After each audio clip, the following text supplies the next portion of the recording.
So that almost summer weather today. Kind of warming up almost for no legs, but not quite. I should be getting hot by now. To be fair, it was 30 plus degrees the other day, so I mean, I can't really be complaining, but it's not fair for them to make it that hot and then just go back to normal 13, 14 degrees. Definitely looking forward to the end of the month when I'm heading to Girona. I've got a 3-hour ride to do this morning, just zone 2.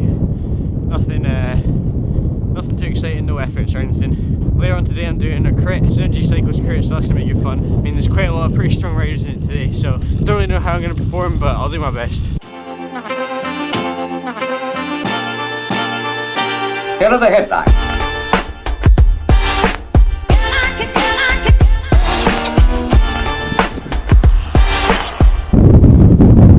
So windy this morning.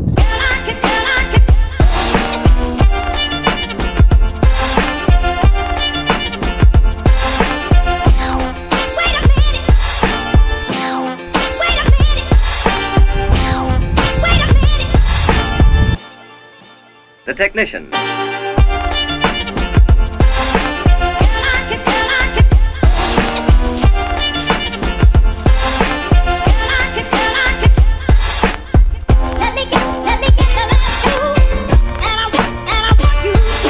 Just a couple more race numbers to go into the collection.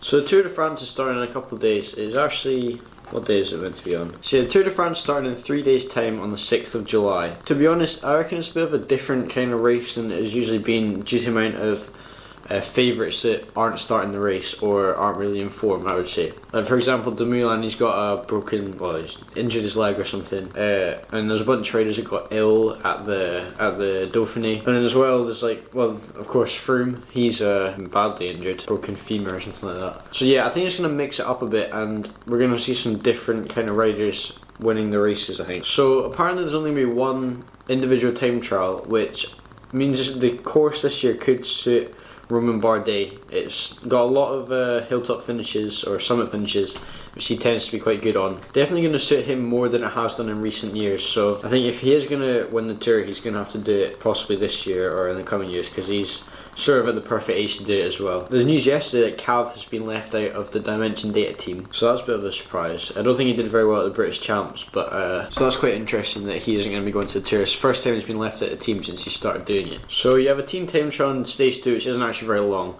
To be honest, I don't think it's going to make a massive impact on GC.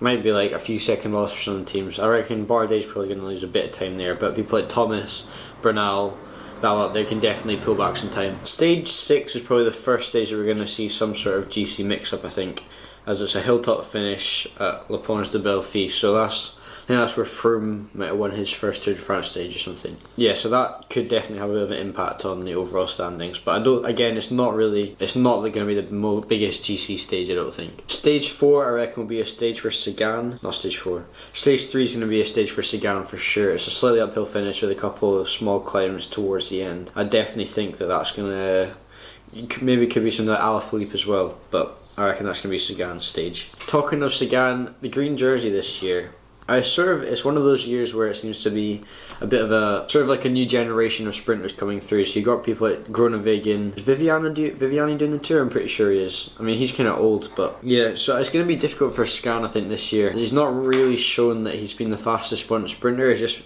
he tends to be the only rider that can get over some of the climbs and get the intermediate sprints.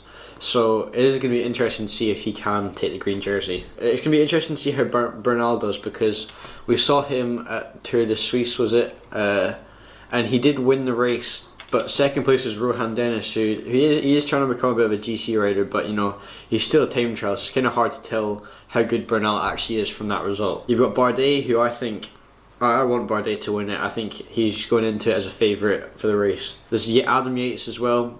I don't know about him. Last year he sort of disappointed us a wee bit, but you know, and that crash as well on Col de Portillon, I think it was. But I mean, he was doing well at the Dauphiné before he got ill, so you know, Nibali, one of the older riders in the bunch, more experienced.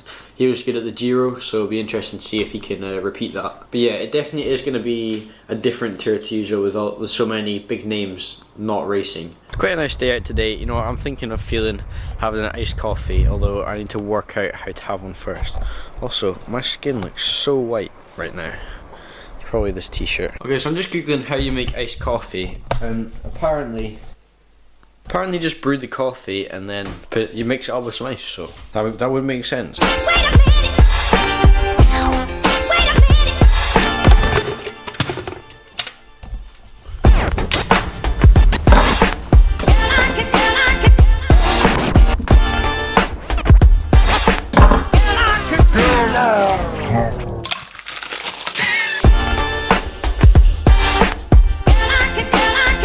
It's not very icy, but I'll try it.